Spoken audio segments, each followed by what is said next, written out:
কোনো মাঠে কোনো জায়গা নাই, হাজার হাজার যুবক দিয়ে, মা বোন দিয়ে সব প্যান্ডেল, স্টেডিয়ামটাও ভরপুর হয়ে গেছে।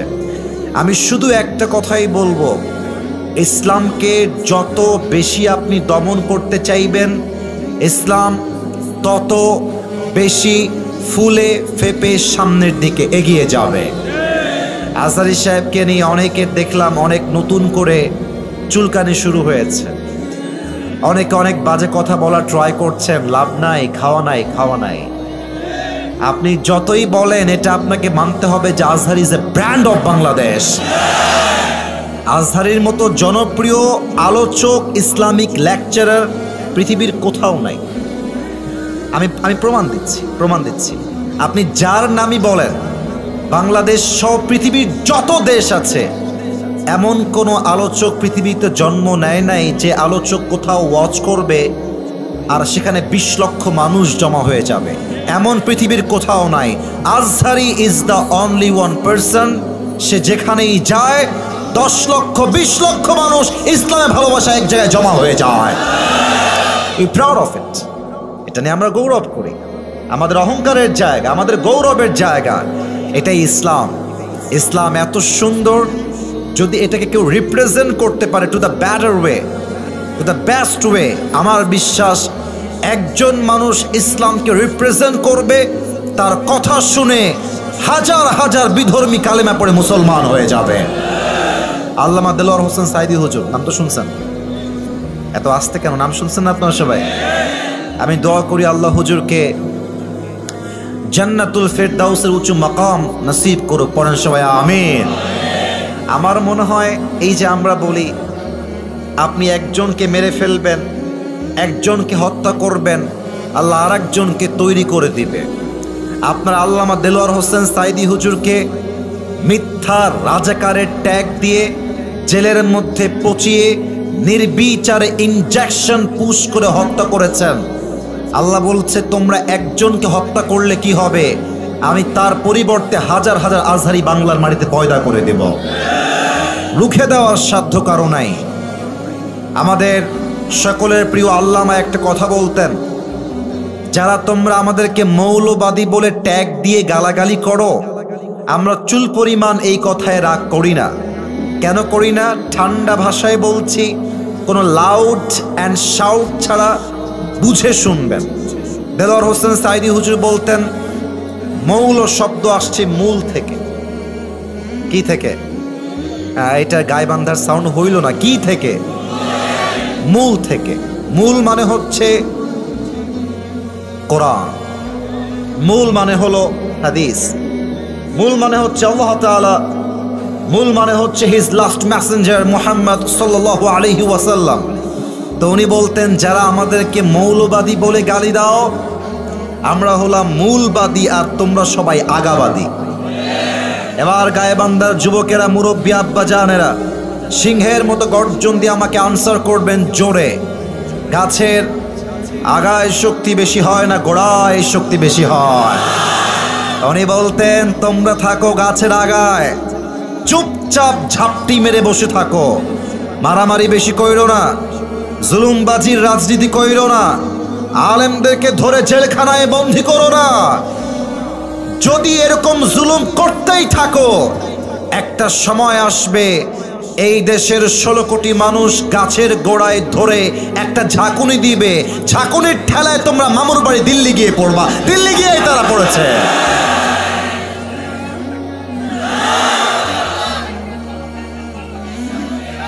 ওনার প্রত্যেকটা কথা, আমাকে কথা বলতে দেন, আমাকে কথা বলতে দেন। ওনার প্রত্যেকটা কথা আজকে বাংলার মাটিতে বাস্তবে রূপ ধারণ করেছে। উনি বলতেন, যারা জুলুম করছো, আলেমদেরকে ধরে জেলখানায় দিচ্ছ, গুম করছো, নির্বিচারে হত্যা চালাচ্ছ, সময় আসবে এমন ইন্দুরের গর্ত বলাবার জন্য তোমরা কোথাও। তার প্রমাণ সালমান এফ রহমান দরবেশ বাবা। ভাইরা আমার, হাসতেছেন, আমি বলি একটা কথা মনোযোগ দিয়ে শোনেন। সালমান এফ রহমান তার জীবনের 1 মিনিটের ইনকাম আপনার পুরো জীবনের ইনকাম সমান সমান। 1 মিনিটের ইনকাম। এত টাকার মালিক, হাজার কোটি টাকার সম্পদ তার।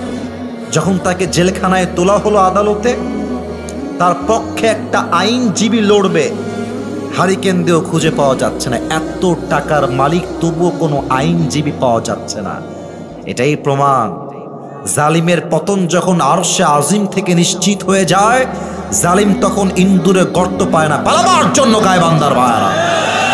অতএব আগামীতে দেশে নির্বাচন হবে। আমি আসিফ হুজুর খুবই ছোট মানুষ, খুবই নগণ্য, খুবই অযোগ্য, এটা আমি মনে প্রাণে বিশ্বাস করি। আমার আহামরি কোনো ইলম আমল কিছুই নাই। তবে আজকে অ্যাজ এ খতিব নয়, অ্যাজ এ ইসলামিক লেকচারার নয়, as a citizen of Bangladesh, বাংলাদেশের একজন নাগরিক হিসেবে দুইটা কথা বলতে চাই। নাম্বার ওয়ান, যদি ঠিক হয় আমার কথা, সিংহের মতো গর্জন দিয়ে আমাকে অ্যাপ্রিসিয়েট করবেন। নাম্বার ওয়ান দাবি, আমাদের সকলের দিলের দাবি, কলিজার দাবি, আগামীর বাংলাদেশে প্রধানমন্ত্রী হিসেবে আমরা কোনো নারীকে চুল পরিমাণ ক্ষমতায় বরদাস্ত করতে পারব না। আপনার সবাই দ্বিমত না একমত? দ্বিতীয় কথা আর একটু বুঝে শুনতে হবে, শুধুই যে আমরা নারী চাই না পুরুষ চাই, it's exactly not like that. ব্যাপারটা আসলে পরিপূর্ণ এরকম নয়, বুঝতে হবে আপনাকে। আমরা এমন একজন পুরুষকে রাষ্ট্রনায়ক হিসেবে দেখতে চাই, এমন একজন পুরুষকে দেশের ক্ষমতার চেয়ারে দেখতে চাই, এমন একজন প্রধানমন্ত্রী আগামীতে আমরা চাই, যিনি একই সময়ে এই দেশের প্রধানমন্ত্রী হবেন, তার কোয়ালিফিকেশন, তার কাবিলিয়ত, তার ইস্তেদাদ, তার যোগ্যতা এতটা হাইলি কোয়ালিফাইড হবে। আমাদের দেশের প্রধানমন্ত্রী হবে এমন, যিনি একই সময়ে জাতীয় সংসদে দাঁড়িয়ে বক্তব্য দিবেন, এবং তার যোগ্যতা হবে এমন, আমাদের প্রধানমন্ত্রী চাইলে জাতীয় মসজিদ বাইতুল মুকাররমে দাঁড়িয়ে জুমার খুতবা দেওয়ার যোগ্যতাও রাখবে। এমন প্রধানমন্ত্রী আমরা আগামীতে বাংলাদেশে চাই কি চাই না? আরে গাইবান্দার ভাইয়েরা, দেশের প্রধানমন্ত্রী যদি হয় জাতীয় মসজিদ বাইতুল মুকাররমের খতিব, আনসার মি লাউডলি, জোরে উত্তর দেন, দেশে কি আর সুদ থাকবে? ঘুষ থাকবে? ধর্ষণ থাকবে? পুরো দেশটাই সোনার বাংলাদেশ হয়ে যাবে। আল্লাহ এমন রাষ্ট্র আমাদের সবাইকে কায়েম করার তৌফিক দান করুক। পড়েন সবাই দিল থেকে আমিন। আপনাদের বউ আছে? কার কার একটু হাত তোলেন। বউ আছে? বউ আছে, আচ্ছা ঠিক আছে, মোটামুটি কিছু লোকের বউ আছে। এবার শীতকালে যাদের বউ নাই, খুব কষ্টে আছো, তারা একটু হাত তোলো।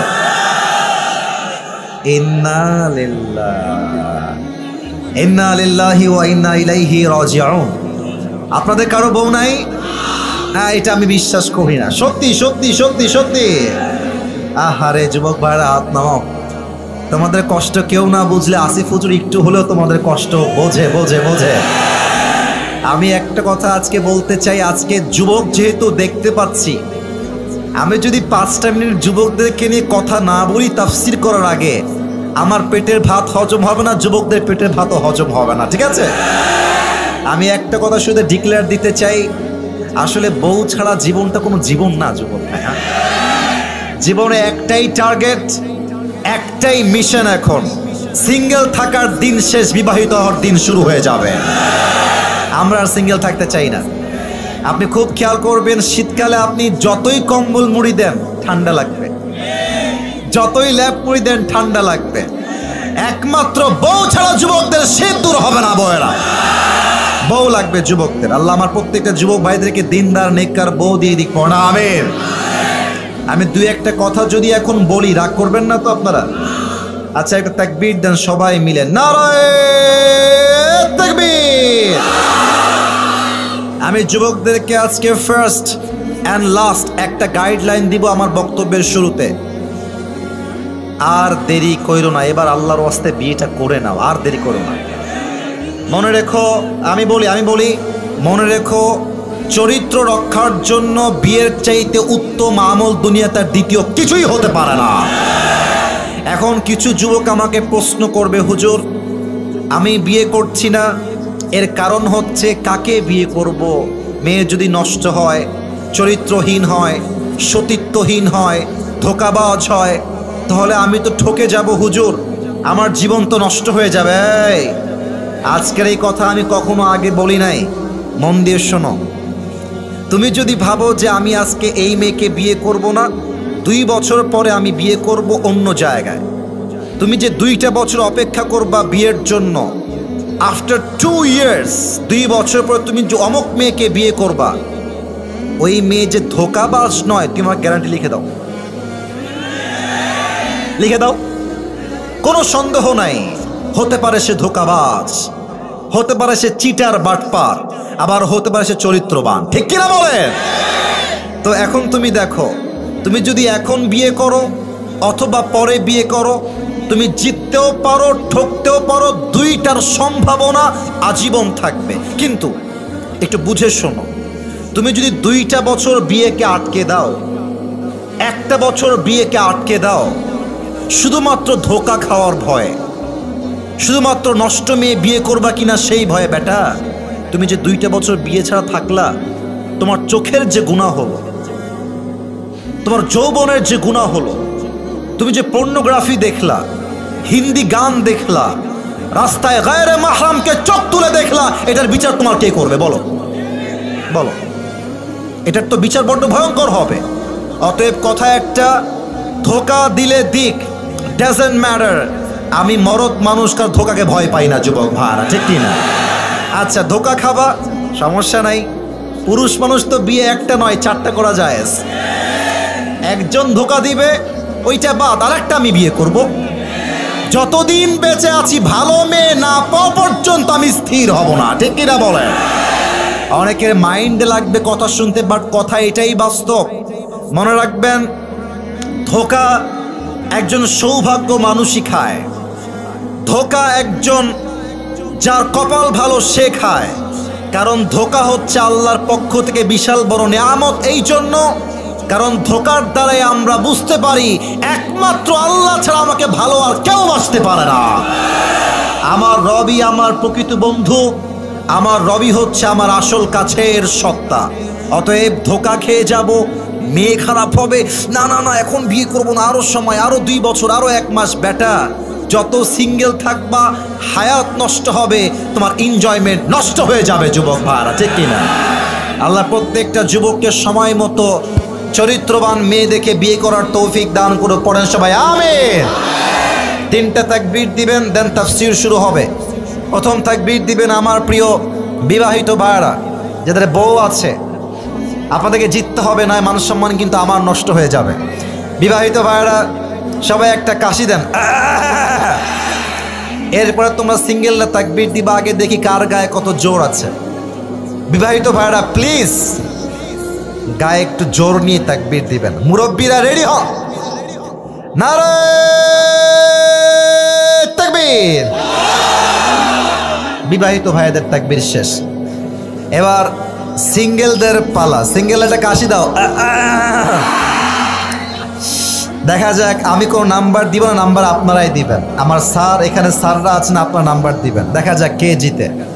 সিঙ্গেল ভাইরা তাকবীর দাও, বিবাহিত ভাইরা কিপ কোয়াইট, কিপ সাইলেন্ট, চুপ থাকবেন।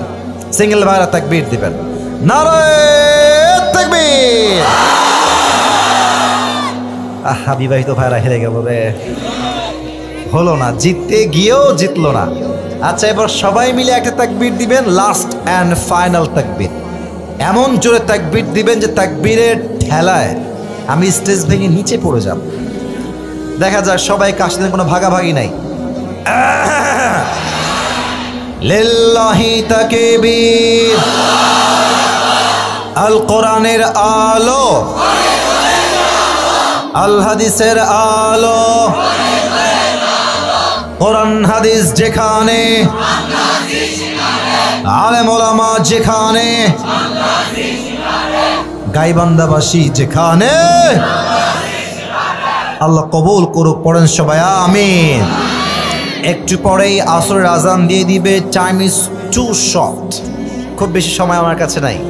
ছোট্ট একটা শব্দের তাফসীর হবে পুরো ওয়াজ জুড়ে। শব্দটা আমি বলছি, you have to repeat after me, আপনাকে আমার সাথে বলতে হবে।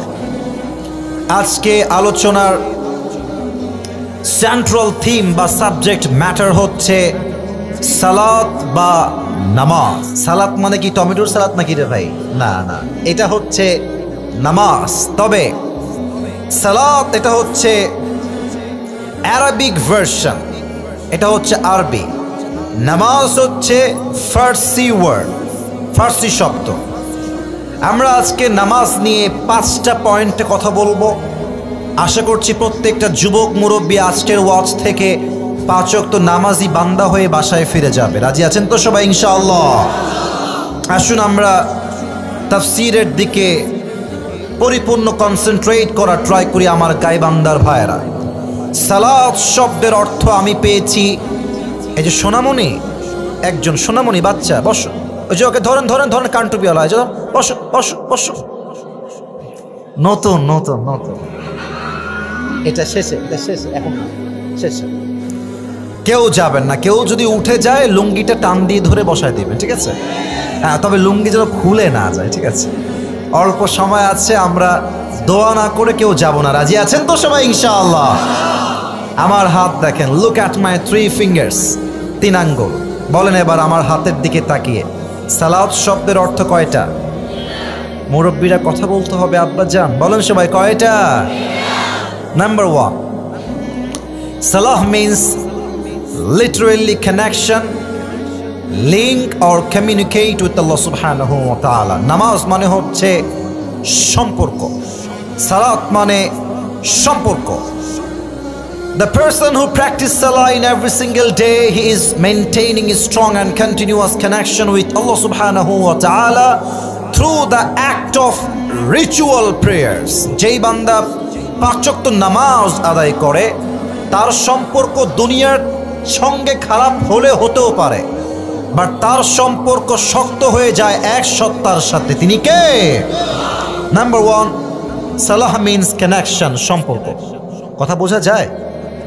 সালাহ মানে কি? সম্পর্ক। বলেন সবাই, সালাত মানে কি? সম্পর্ক। নাম্বার 1। নাম্বার 2, সালাহ মিন্স গেট ক্লোজার, নিকটবর্তী হওয়া। একটু প্র্যাকটিক্যালি বোঝাই। দেখেন তো, আমার মাইকটা এখন আমার কাছে আছে, আমি একটু দূরে গেলাম, এখন কি মাইকটা কাছে আছে না দূরে আছে? এবার একটু দেখেন, আমি এবার মাইকের কাছে এলাম, এবার মাইকের মাউথ পিস আমার থেকে দূরে আছে না কাছে আছে? আল্লাহ বলছে, বান্দা যখন নামাজ থেকে দূরে চলে যায়, বান্দা আমার থেকে দূরে চলে যায়। বান্দা যখন নামাজের দিকে চলে আসে, বান্দা আমার কাছের বান্দা হয়ে যায়। সালাহ মিন্স গেট ক্লোজার, নিকটবর্তী হওয়া। ফার্স্ট জুদ ওয়াক্তারিক। If you want to get closer to Allah subhanahu wa ta'ala, prostrate and be closer to your Lord. সেজদায় লুটিয়ে যান, আপনাকে সবচেয়ে কাছের বান্দা হিসেবে কবুল করবে একজন, তিনি কে? 2 নাম্বার অর্থ শেষ, final and last meaning of salah, and that is turn face, মুখ ঘোরানো। আচ্ছা, আপনাদের এখানে আপনার নামাজ পড়েন কোন দিকে? কিবলা এখানে কোথায়? এই দিকে না, যেদিকে আমার মুখ আছে? আচ্ছা, আপনারা সবাই তো আমার দিকে তাকিয়ে আছেন এখন, এই দিকে। আমি কিন্তু অর্থগুলো প্র্যাকটিক্যালি বোঝাবার ট্রাই করছি বলেই এত প্রশ্ন, এত উত্তর। আপনারা এখন আমার দিকে তাকিয়ে আছেন, আমি আছি কিবলামুখী হয়ে। যদি আপনারা এখন আসরের নামাজটা পড়তে চান, তবে কি আপনারা আমার দিকে তাকাবেন না পেছনে ঘুরবেন? পেছনে যখনই ঘুরবেন মুখ ঘোরাইতে হবে, এটাই হচ্ছে সালাত, মুখ ঘোরানো।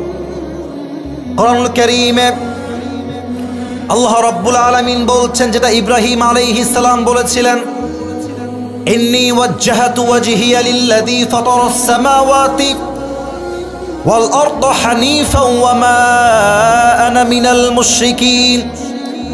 ইব্রাহিম আলাইহিস সালাতু ওয়াস সালাম বলছেন, আল্লাহ, আমি আমার মুখ ফিরিয়েছি সেই সত্তার দিকে যিনি জমিন এবং আসমানের মালিক, ওয়া মা আনা মিনাল মুশরিকিন, এবং আমি তোমার বান্দা, আমি মুশরিকদের অন্তর্ভুক্ত নই। ঠিক কিনা বলেন? সালাত অর্থ মুখ ঘোরানো। This is the meaning of Salah. Number 2, একটা প্রশ্ন করতে চাই, আশা করছি উত্তরটা আপনারা বুঝে দিবেন, না বুঝে দিবেন না। একটু আমার দিকে তাকান। দিনের বেলা পুরো দিনে 5 টাইমস সালাহ, 5 ওয়াক্ত নামাজ। মুরব্বী যুবক ভাইরা বলবেন 5 ওয়াক্ত নামাজ দৈনন্দিন জীবনে সুন্নত, নফল, ওয়াজিব না ফরজ? Right answer. ভয় পাবেন না, ভয় নাই, ভয় নাই।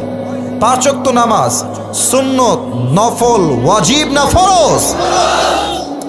কখনো কি ভেবে দেখেছেন যে নামাজটা ফরজ হলো কেন? সুন্নত হতে পারতো 5 ওয়াক্ত নামাজ।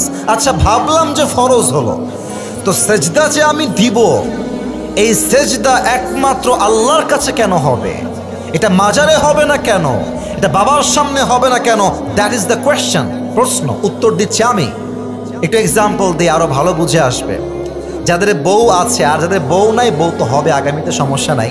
মনে করেন আপনার বাসায় বউ আছে, আপনার বউ যেই বাসায় থাকে সেই বউয়ের বাসা আপনার, ওর পরিধানকৃত পোশাকটা আপনার, ওকে 3 বেলা খাওয়ান আপনি, জামা দেন আপনি, সব আপনি দেন। আপনার বউ যদি রাতের আধারে গিয়ে ইমো ইনস্টল দিয়ে আর এক বেড়ারে কয় আই লাভ ইউ, আমি তোমারে ভালোবাসি, হাজবেন্ড বাদ, আপনি সহ্য করতে পারবেন? মরদের বাচ্চা, আপনারা আসতে কোন কেন সহ্য করতে পারবেন আপনারা কেউ? কেন? এই বেড়ি, তোরা খাওয়াই আমি, আমার বাড়িতে তুই থাকিস, আমি তোর জামা দেই, সব তুই আমার থেকে নিবি, আর তুই অন্য কাউরে বলবি আই লাভ ইউ, সব বরদাস্ত হবে, এটা চুল পরিমাণ বরদাস্ত হবে না। আল্লাহ বলছে, বান্দা তোর চোখ দিলাম আমি, নাক দিলাম আমি, কান দিলাম আমি, রিজিক দিলাম আমি, সম্মান দিলাম আমি, আর তুই বাবার দরবারে সেজদা দিবি, আমি আল্লাহ সব গুনাহ মাফ করব, এই গুনাহ আমি আল্লাহ মাফ করব না। কেন মাফ করবে না? কারণ আল্লাহই সব দেয়, আল্লাহই খাওয়ায়, আল্লাহই পড়ায়। So if you want to prostrate to anybody, Allah is the only one who is worthy of it. এই জমিনে আমার মাথা যদি সেজদায় ঝুঁকে, একমাত্র আমার রবের সামনে ঝুঁকবে, এটা মাজারে কোনো বাবার সামনে ঝুঁকবে না। ঠিক কিনা বলে? নাম্বার 2, নাম্বার 3 পয়েন্ট শর্টকাটে বলার ট্রাই করছি, because time is too short. কিছু ঘটনা আমাকে সামনে গিয়ে বলতে হবে, সময়ের প্রয়োজন। এবার আমাকে একটা উত্তর দেন, আমাদের দেশের যিনি এখন প্রধান উপদেষ্টা, তার নাম কি? ডক্টর ইউনূস সাহেব। নামটা খুব মারাত্মক, বিপদের দোয়া, দোয়া ইউনূস। আমাদের যিনি কনফার্ম জান্নাতি আপা ছিলেন, তিনি ভাবছেন যে যাব কোথায়, দেশে থাকলেও ইউনূস, বিপদে পড়লেও ইউনূস, ঝামেলার শেষ নাই। হ্যাঁ, তো আমি সবাইকে একটা কথা বলতে চাই, আমাদের যিনি বিগত প্রধানমন্ত্রী ছিলেন, তাকে নিয়ে আমি খুব বেশি কথা বলতেও চাই না, আমার কথা বলার কোনো রকম রুচিও আজকে নেই। আমি জাস্ট এতটুকু বলবো, উনি বুঝিয়েছেন অভিনয় করতে হয় কেমন করে। হ্যাঁ, অবাক কর অভিনয়। মেট্রো রেল আগুন লেগে গেল, টিস্যু দিয়ে, মানে আমি তো অভিনয় করতে পারি না, এমনে কাঁদতেছে আর বলতেছে যে আমার এই মেট্রো রেল ঠিক করতে 300 কোটি টাকা লেগে যাবে। আমার কলিজে আঘাত লাগলো, ইস ইয়ার ইয়ে বহুত বড় নুকসান হো গিয়া, ইয়ে ঠিক নেই হওয়া, এটা যুবকরা ঠিক করে নাই না। মনে মনে ভাবলাম যে 300 কোটি ইয়ে তো বহুত বড় নুকসান হ্যাঁ। পরে দেখলাম উনি বিদায় নিয়ে চলে গেলেন মামুর বাড়ি দিল্লিতে। ডক্টর ইউনূস সাহেব আসলেন, 300 কোটি আর ইয়ে তো বহুত দূর কি বাত হ্যাঁ, 20 কোটির কমেই মেট্রো রেল ঠিক হয়ে গেছে। তখন আমি বুঝতে পারলাম, আমার আপা যদি প্রধানমন্ত্রী না হয়ে অভিনেত্রী হতেন, পুরো বিশ্বকে অভিনয় করে কাঁপায় ফেলতো যুবক ভাই। একবার ভাবেন তো, 300 কোটি 20 কোটির থেকে নিয়ে গেছে 300 কোটি। আমরা একবার ধরতে পেরেছি, মিডিয়ার মাধ্যমে একবার ধরেছি। 16 বছরে এমন কত কোটি পাচার হয়েছে, জাস্ট থিঙ্ক অ্যাবাউট ইট, একটু ভাবেন। পুরো দেশটাকে তারা দেউলিয়া বানায় ছেড়েছে যুবক ভাইরা। ডক্টর ইউনূস সাহেবের জন্য এই মেসেজটা আল্লাহ দিয়েছেন, শুধু ওনার জন্য নয়, দেশের যত জায়গায় যত প্রধানমন্ত্রী আছে, this is the same message for everyone, for every prime minister of the world, সবার জন্য একটা মেসেজ। আল্লাহ বলছেন, আল্লাযীনা ইম্মাক্কান্নাহুম ফিল আরদি আকামুস সালাত ওয়া আতাউয যাকাহ। যখন ইসলামী খেলাফত হবে, কেউ প্রধানমন্ত্রী যখন নির্বাচিত হবে, তার প্রথম কাজ একটা, আল্লাহ বলেছেন প্রথম কাজ কি? নামাজকে অপশনাল নয়, নামাজকে বাধ্যতামূলক কায়েম করতে হবে। ঠিক কিনা বলে? দেখেন, আজান হয়ে যাবে, আসরের আজান, স্কুলের প্রধান শিক্ষক হবেন ইমাম। আসরের আজান হয়ে যাবে, জাতীয় সংসদে প্রধানমন্ত্রী হবেন ইমাম, এমপিরা হবেন ইমাম। পুলিশ লাইনে আজান হয়ে যাবে, ডিসি, ওসি, এসপি, কমিশনার হবে ইমাম। কলেজে আজান হয়ে যাবে, কলেজের ভাইস চ্যান্সেলর হবে ইমাম। দেশের চিত্র যদি হয় এমন, এই দেশে আর কোনো ডাকাতি, সুদখোর, ঘুষখোর বাকি থাকবে না। নামাজ আজ থেকে অপশনাল নয়, বাধ্যতামূলক আইন করতে হবে। আমরা সবাই চাই কি চাই না? বলেন তো, বাংলাদেশের রাজধানীর নাম কি? একটু জোরে বলেন, নাম কি?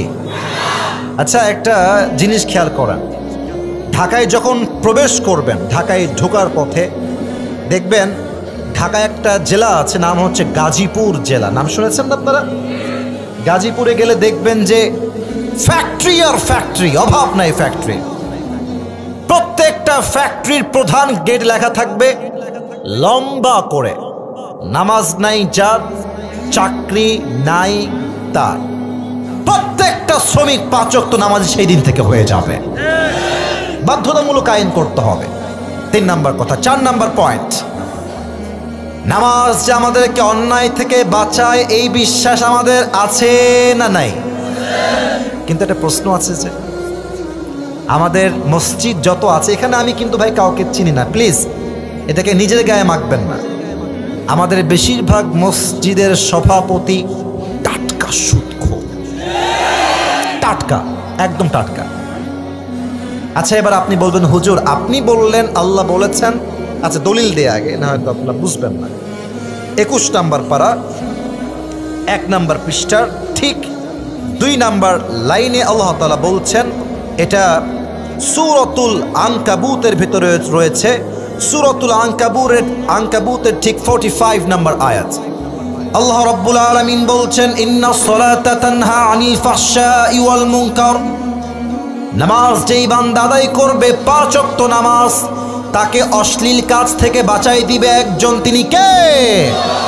Now the question is, a lot of people they are performing salah but still they are watching pornography. হুজুর আমি তো নামাজ কালাম ঠিকঠাক পড়ি হুজুর, বাট রাতের বেলা আমার উলঙ্গ ভিডিও না দেখলে ঘুম আসে না, লজ্জা লাগছে আমি জানি, বাট অনেক যুবক আজকে পর্নোগ্রাফির নেশায় আসক্ত হয়ে গ্রাস হয়ে গিয়েছে। ঠিক কি না বলে?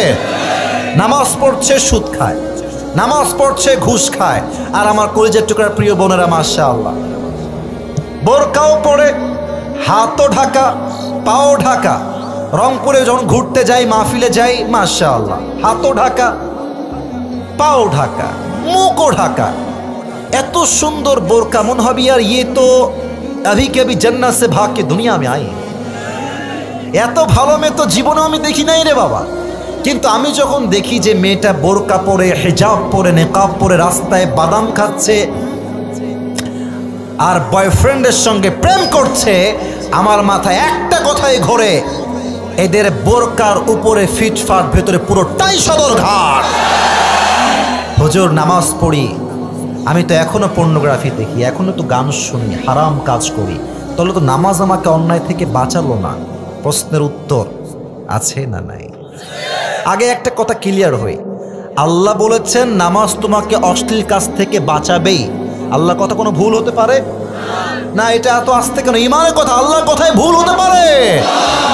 Maybe we are making some mistakes, আমরা ভুল করছি।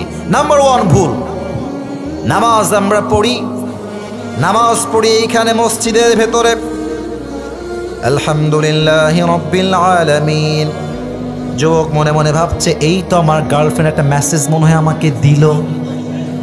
হাসতেছেন, এটাই বাস্তব।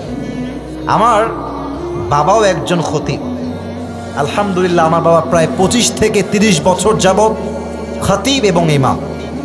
এখন তো যেই মাস চলছে, মাসটা হচ্ছে জানুয়ারি মাস, তাই না? আপনারা দেখবেন যখন অক্টোবর থাকে, নভেম্বর থাকে, বা অক্টোবরই বলি, দেখবেন যে গরমও না, আবার পরিপূর্ণ শীতও না, কেমন যেন একটা উষ্ণ উষ্ণ ভাব, কখনো ঠান্ডা কখনো গরম। তা আমি আব্বুর মসজিদে অ্যাজ এ মুসল্লি নামাজ পড়তে গেলাম। নামাজ পড়তে দাঁড়িয়েছি পেছনের কাতারে। আমার আব্বু জোহরের নামাজ আদায় করাচ্ছেন অ্যাজ এ ইমাম, অ্যাজ এ লিডার। তো আমি পেছনে দাঁড়িয়ে আছি। তো এক মুরব্বী আমার পাশে আছে। তো যুবকদের গায়ে তো একটু রক্ত বেশি, গরম লাগে একটু বেশি। তো এক ছেলে নামাজ পড়তে আসছে, নামাজের মাঝেই এসে কোনো কথা নাই ঠাস করে ফ্যানটা অন করে দিয়েছে। আর আমার পাশের যিনি মুরব্বী আছেন নামাজের মধ্যে বলছে ফ্যানটা বন্ধ করে দাও। আচ্ছা আপনারা কম, এই যে আমার মুরব্বী আব্বাজান নামাজে বললেন ফ্যানটা বন্ধ করে দাও, আমার আব্বাজানের নামাজ কি আছে না গেছে? আরে কথা কোন, আছে না গেছে? গেছে। আমার আর এক বন্ধু আছে, ও আবার আর এক মসজিদে ইমামতি করে এবং খতিব ছিল। একদিন নামাজ পড়াচ্ছে আসরের নামাজ। বলেন তো আসরের নামাজ কয় রাকাত? এই যারা কথা কয় না, বলেন সবাই কয় রাকাত? আমার বন্ধু 3 রাকাত পরে উঠে গেছে, আল্লাহু আকবার। কিন্তু আমাদের ওই মসজিদের যিনি সভাপতি ছিলেন তিনি ভেবেছেন 4 রাকাত হয়ে গেছে, হুজুর মনে হয় মিস্টেকলি উঠে গেছে। তো উনি একটু ঠেটা টাইপের ছিলেন, উনি আর ওঠেন নাই, উনি বসে থেকেই বলছেন আল্লাহু আকবার আল্লাহু আকবার, মানে হুজুর বসেন। আর পাশে ছিল সেক্রেটারি, উনি বলছে ঠিক আছে রে উঠে যা উঠে যা। মুয়াজ্জিন কত মূর্খ, মুয়াজ্জিন সাধারণ মানুষ তো, বলছে আমার মনে হয় 4 রাকাত হয়ে গেছে। আচ্ছা বলেন, এই যে 3 জন কথা বললো, একজনেরও নামাজ কি আছে? আছে আছে আছে আছে? কারো নামাজ নাই। নামাজ পড়ি এখানে, মন থাকে আর এক জায়গায়, যা মন চায় তাই করতেছি। 1 নাম্বার। নাম্বার 2, আল্লাহু আকবার, সুবহানাকাল্লাহুম্মা ওয়া বিহামদিকা ওয়া তাবারাকা ইসমুকা ওয়া তাআলা জাদ্দুকা ওয়া লা ইলাহা গায়রুক। প্রত্যেকটা মুরব্বী আব্বাজান, যুবক ভাইয়ারা, আম্মা জানেরা, 5 ওয়াক্ত নামাজে সানা যখন পড়ছেন, আপনাকে আমি প্রশ্ন করতে চাই, কয়জন আছেন এমন যারা সানার পরিপূর্ণ অর্থ জানেন? আপনি যে পড়ছেন সূরা ফাতিহার সঙ্গে কিরাত, ইন্না আ'তাইনাকাল কাউসার, do you know the meaning of it? তুমি কি জানো এর অর্থ কি? 80% যুবক বলবে হুজুর আমি এর অর্থ জানি না। অর্থ যদি আপনি না জানেন, নামাজে আপনার মন থাকবে না। আমি একজন ওমরাহ করা মানুষ। আমি যখন ওমরায় গেলাম ফর দ্য ফার্স্ট টাইম, আমি কাবার সামনে দাঁড়িয়ে যখন নামাজ পড়ছি, still I can remember the time. আমি পড়ছি নামাজ, ডানে বামে আওয়াজ আসছে, চিৎকার করে কান্না করছে, আর প্রত্যেকের কান্নার ধ্বনি আমার কানে বাজতেছে। প্রথমে বুঝি নাই যে কেন কান্না করছে, কারণটা কি। পরে দেখলাম বেশিরভাগ মানুষ যারা কাঁদছিল, they are from Arabian country, they know the meaning of it. তার অর্থ বোঝে, আরবি ভাষা বোঝে, আল্লাহ কি বলতে এটা বোঝে। আর যখন বোঝে, ইমানটা জাগ্রত হয়ে যায়, যাদাতহুম ঈমানা, ইমানের কম্পন তৈরি হয়ে যায়। তখন মুসল্লির চোখে আর পানি আটকে থাকে না, ঠিক কিনা বলেন? যা পড়েন অর্থ বোঝেন না, তাই নামাজ আপনাকে অন্যায় থেকে বাঁচায় না। 3 নাম্বারটা বলেই শেষ করছি। 3, বলেন তো 4 রাকাত নামাজ পড়তে আপনার বিবেক অনুযায়ী, আপনার বিবেক অনুযায়ী, ফ্রম ইউর পার্সপেক্টিভ, আমি 4 রাকাত নামাজ পড়বো আল্লাহর জন্য, আনুমানিক আমার কয় মিনিট সময় লাগবে? আনুমানিক 10 মিনিট, রাইট? কমস কম 10 মিনিট লাগবে। আপনি দেখবেন মুরব্বী যুবকদেরকে মসজিদে আসে 4 রাকাত নামাজ পড়তে, ওর 2 মিনিট সময়ও লাগে না। তো যেই নামাজ আপনার পড়তে 10 মিনিট লাগার কথা, আপনি 2 মিনিটে শেষ করলেন। এই নামাজ কিয়ামত পর্যন্ত পড়লো, এই নামাজ আপনাকে অন্যায় থেকে বাঁচাতে পারবে না, ঠিক কিনা বলেন? 4 নাম্বার, নামাজ অন্যায় থেকে বাঁচাবে তখন যখন নামাজটা নামাজের মতো হবে। 5 নাম্বার পয়েন্ট, এখানে আমি কিছু ঘটনা বলবো হাদিস থেকে, যেগুলো খুবই মর্মান্তিক ঘটনা, এবং আশা করছি এই ঘটনাগুলো আপনারা প্রমাণ দিয়েছেন ভাই যে আপনারা আসলে তাফসীর শুনতে এসেছেন। দেখেন, আমি মেবি 30 মিনিটসের বেশি কথা বলছি, একটা যুবক ডান বাম হয় না, একটা মুরব্বী উঠে যায় না, এটাই প্রমাণ গাইবান্ধার মাটির ইসলামের ঘাঁটি যুবক ভাড়া, ঠিক কিনা বলে?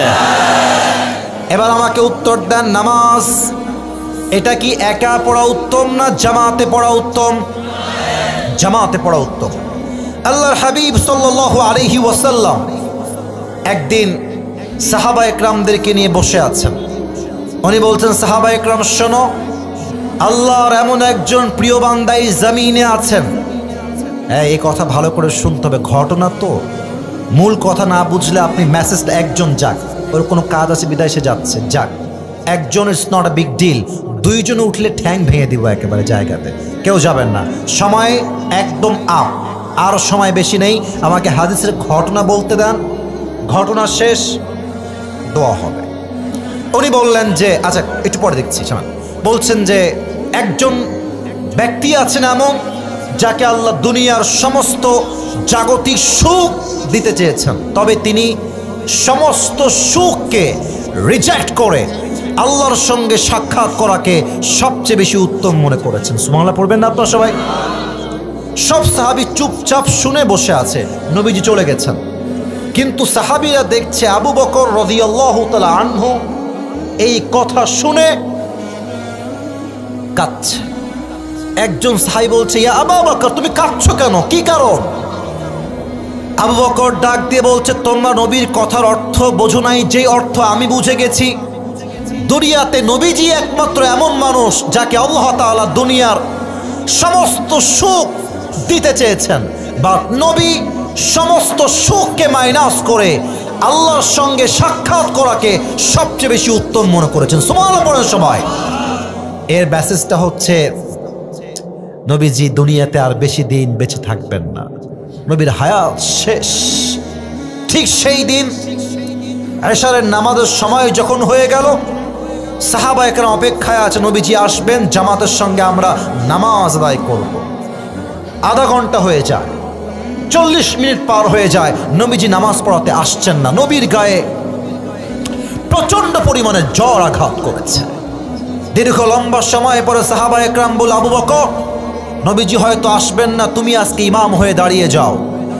আবু বকর নিজেই ইমাম হয়ে দাঁড়িয়ে গেলেন। আল্লাহু আকবার।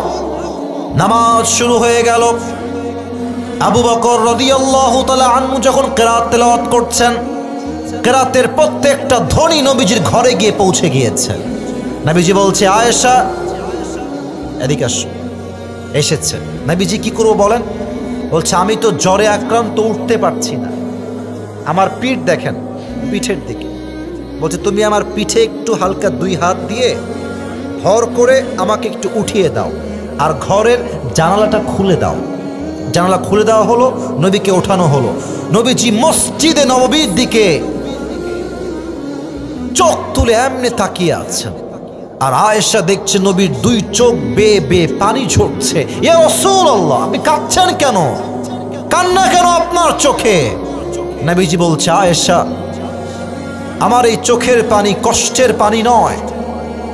আজ আমার চোখের সামনে যেই জামাতটা আমি দেখতে পাচ্ছি, এই আল্লাহর জমিন, আল্লাহর নামাজের জামাত কায়েম করবার জন্য উহুদের ময়দানে আমার দান মোবারক শহীদ হয়েছে, তায়েফের জমিনে আমার রক্ত ঝরেছে, হাজার সাহাবীর জীবন গিয়েছে, হাজার যুবকের তাজা রক্তের বিনিময়ে আল্লাহর এই জমিনে আল্লাহর জামাত কায়েম হয়েছে। ঠিক কিনা বলেন? নামাজ একা নয়, জামাত আদায় করবেন। যেই দিন নবীজি মারা যাবেন, ইন্তেকালের দিনে, এটা আমার হাদিসের শেষাংশ, last part of my speech. প্রবাদ বাক্য আমরা সবাই জানি, শেষ ভালো যার, সব ভালো তার। আমাকে আর 5টা মিনিট আল্লাহর ওয়াস্তে সময় দেন। নবীজি ইন্তেকালের দিনে ফজরের সময় শুয়ে আছেন, নামাজ পড়ে, একদম সুবহে সাদিকের সময় জিবরাইল আসছে, এসেই বলছে, আসসালামু আলাইকা ইয়া রাহমাতাল লিল আলামিন। নবী, হে আপনাকে সালাম, আল্লাহ আপনাকে সালাম পাঠিয়েছে। সুবহানাল্লাহ পড়বেন না আপনারা সবাই? নবীজি উত্তর দিলেন। জিবরাইল বলছে, নবী কেমন আছেন? নবীর গায়ে এত জ্বর যে নবী যে ডান কাত থেকে বাম কাত হবেন, he hasn't that power, he hasn't that strength in his body, সেই শক্তিটাও নাই। এত কষ্টেও নবীজি বলছেন, জিবরাইল, আলহামদুলিল্লাহ আলা কুল্লি হাল, আল্লাহ আমাকে অনেক ভালো রেখেছে। সুবহানাল্লাহ পড়বেন না আপনারা সবাই? একটা কথা অপ্রাসঙ্গিক বলে ফেলি, প্রাসঙ্গিক না যদিও বা অপ্রাসঙ্গিক হবে, এই একটা বাক্যই ফুল ওয়াজের বাহিরে বলছি, মূল বক্তব্যের বাহিরে আমি একটা কথাও নামাজের বাহিরে বলি নাই, এটাই বলছি। আমার মনে হয় এই মেসেজ থেকে শিক্ষা আছে আমাদের সবার জন্য, কারণ এখান থেকে নিয়ে যতজন আজকের মাহফিলে এসেছে, if I am not making any mistake, যদি আমার ভুল না হয়, এটা আমার আন্তরিক বিশ্বাস, আমি সহ সবাই আমরা এখানে মধ্যবিত্ত পরিবারের সন্তান।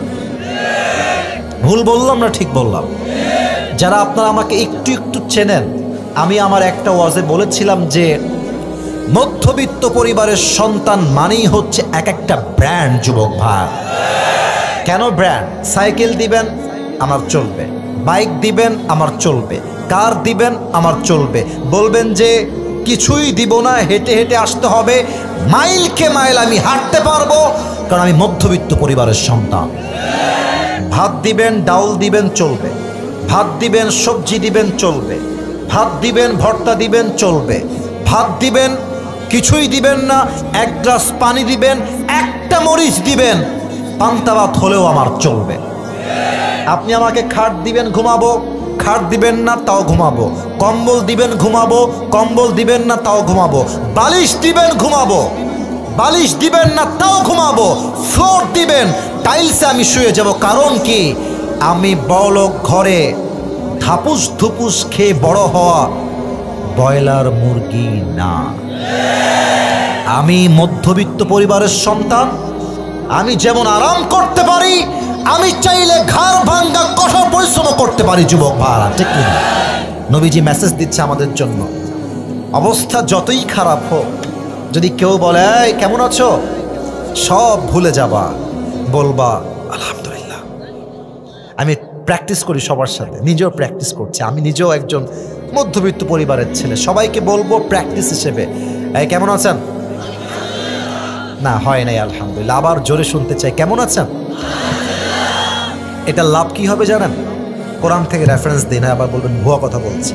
ইন্নামা ইউওয়াফাস সাবিরুনা আজরাহুম বিগাইরি হিসাব, যারা সুখে দুঃখে ধৈর্যের সাথে শুকরিয়া আদায় করবে, কিয়ামতের দিন আল্লাহ তাকে বিনা হিসাবে জান্নাত দেবেন। They will be given their reward without measure, কোনো হিসাব হবে না। আল্লাহ বলবে এই শুকরগুজার বান্দা বের হও, এই সবরকারী বান্দা বের হও, আজ আমি আল্লাহ ধৈর্যশীলদের জন্য বিনা হিসেবে জান্নাত তৈরি করে রেখে দিয়েছি। সুবহানাল্লাহ। নবীজি বললেন জিবরাইল আলহামদুলিল্লাহ, আল্লাহ অনেক ভালো রেখেছে। জিবরাইল বলছে নবী আজকে তো আমি একা আসি নাই, একটা মেহমান এসেছে। কে গো মেহমান? নিয়ে আসো। নবী আগে শোনেন মেহমানের নামটা কি? কে? বলছে ইসমুহু মালাকুল মউত আজরাইল। ও আচ্ছা আচ্ছা, নিয়ে আসো। আজরাইল অন্য জায়গায় আসে দাপটের সাথে, ক্ষমতার সাথে, গাম্ভীর্য রূপ নিয়ে নবীর কাছে এসেছে মাথা নত করে, এসেই বলছে আসসালামু আলাইকা ইয়া রাহমাতাল লিল আলামিন, ও নবী আপনাকে আল্লাহ সালাম পাঠিয়েছে। আজরাইল সালাম দিচ্ছে আর বলছে নবী আপনি এমন একজন মানুষ, আমি দুনিয়ার সবার রূহ কবজ করেছি, আদম টু ঈসা যত নবী এসেছে সবার রূহ আমি কবজ করেছি, বাট আপনি প্রথম মানুষ যাকে আমি এসে সালাম পেশ করেছি। নবী আপনি ঠিক আছেন তো? নবীজি বলছে ঠিক আছে। তুমি বলো কি করতে এসেছো? ভাই মনে আছে? ঠিক আছে ঠিক আছে, মনে আছে। কেন এসেছো? নবী আমি তো এমনি আসি না, আল্লাহ আমাকে পাঠিয়েছেন। তবে আল্লাহ আমাকে বলেছেন এই জিবরাইল মালাকুল মউতকে বুঝিয়ে বলে দাও, যখন নবীর কাছে যাবে আগে বলবে নবীজি আপনি কি যেতে চান নাকি চান না। Please try to understand this point. বোঝেন, নবীর কাছে মালাকুল মউত বলছে নবী আপনি যাবেন নাকি থাকবেন। ইতিহাসে এমন কোনো ব্যক্তি আসে নাই যার কাছে মালাকুল মউত অনুমতি চেয়েছে। নবী হচ্ছে প্রথম মানুষ। নবী যাবেন আপনি? তো দেখেন আমরা যারা আছি এখানে যুবক ভাইরা ভাবেন যে আমার মুরব্বী আব্বাজান, আমার স্যার, ওনারা হচ্ছে আমার দুইজন বন্ধু। তো এখানে একটা মিটিং চলছে, সময় নিচ্ছি, সো সরি ফর দ্যাট, কারণ আমি মূল কথা না বললে আমার শান্তিটা হবে না। পরামর্শ চলছে, আগামী ফেব্রুয়ারি মাসে আমরা গাইবান্ধার থেকে একটা কক্সবাজার ট্যুরে যাব, কক্সবাজারের ট্যুরে। তো দেখবেন যে যার বেস্ট ফ্রেন্ড তার দিকে সে তাকায়, চশমা খুলি, অনেকে দেখতে সমস্যা হচ্ছে আমাকে। তো দেখবেন যে আমার চোখ দেখেন, চোখ দেখেন, আমার যদি বেস্ট ফ্রেন্ড হয় স্যার, সবাই বলছে কক্সবাজার যাব, তো আমি কিন্তু আমার বন্ধুর দিকে তাকাবো, কিরে বন্ধু তুই যাবি? তো বন্ধু যদি সিগন্যাল দেয় যে দোস্ত আমি যাব, আমি বলবো আমিও যাবো, আমার নাম লেখেন। তো নবীর বন্ধু ছিলেন সবচেয়ে কাছের জিব্রাইল আলাইহিস সালাম। নবীজি বলছে জিব্রাইল, চোখ দেখেন, ইঙ্গিত বোঝেন, জিব্রাইল কি বলছো, আমি যাবো না থাকবো? জিব্রাইল মাথা নিচু করে বলছে, নবী হে, যদি আপনি আমার থেকে পরামর্শ নেন আমি বলবো নবী, আল্লাহ আপনার সাক্ষাতের জন্য আরশে আজিমে অপেক্ষায় বসে আছে, আপনি গেলেই ভালো হয়। বলছে ঠিক আছে যাবো, সমস্যা, একটু থামো, 1 মিনিট সময় দাও। আয়েশা, আয়েশা কোথায়? আমার কাছে আসো, আসো এদিকে আসো। আয়েশা, তোমাকে যে গোল্ড দিয়েছিলাম, স্বর্ণ, যাও সব স্বর্ণ আল্লাহর রাস্তায় দান করে দাও। নবী, দান করবো কেন, থাক না, কাজে দিবে আমাদের সবার। নবীজি বলছেন না, একটা টুকরা রাখবা না, আমি মুহাম্মদ নবীর সঙ্গে সাক্ষাৎ করতে চাই এমন অবস্থায় যখন আমার ঘরে চুল পরিমাণ কোনো সম্পত্তি ছিল না। সুবহানাল্লাহ। দান হয়ে গেল, আয়েশা আসছে, নবী সব দান হয়ে গেছে। এবার নবী বলছে মালাকুল মউত আসো, আসো রূহ কবজ করো। যখনই রূহ কবজ করবে, নবী তার জীবনের শেষ একটা কথা বারবার বারবার বললেন, নাম্বার 1 আসসালাত, আসসালাত, আসসালাত ওয়া মা মালাকাত আইমানুকুম। উম্মতেরা যাই করো আর তাই করো, নামাজ ছেড়ে দিও না, নামাজ ছেড়ে দিও না। মিজানুর রহমান আজহারি হুজুরের নানা, নাম হচ্ছে গোলাম সারওয়ার সাইদি হুজুর, উনি একটা কথা প্রায় বলতেন, শেষ কথা বলছি, নামাজ নাই যার ঈমান নাই তার। নামাজ নাই যার মুসলমান হিসেবে পরিচয় দেওয়ার কোনো যোগ্যতা নাই যুবক ভাইরা, ঠিক কিনা বলে? নামাজ হচ্ছে মুসলমানদের জীবনের সবচেয়ে বড় পরিচয়। আমি আল্লাহর দরবারে দিল থেকে দোয়া করি, আল্লাহ সবাইকে 5 ওয়াক্ত নামাজি বান্দা হিসেবে কবুল করুক। পড়েন সবাই আমিন।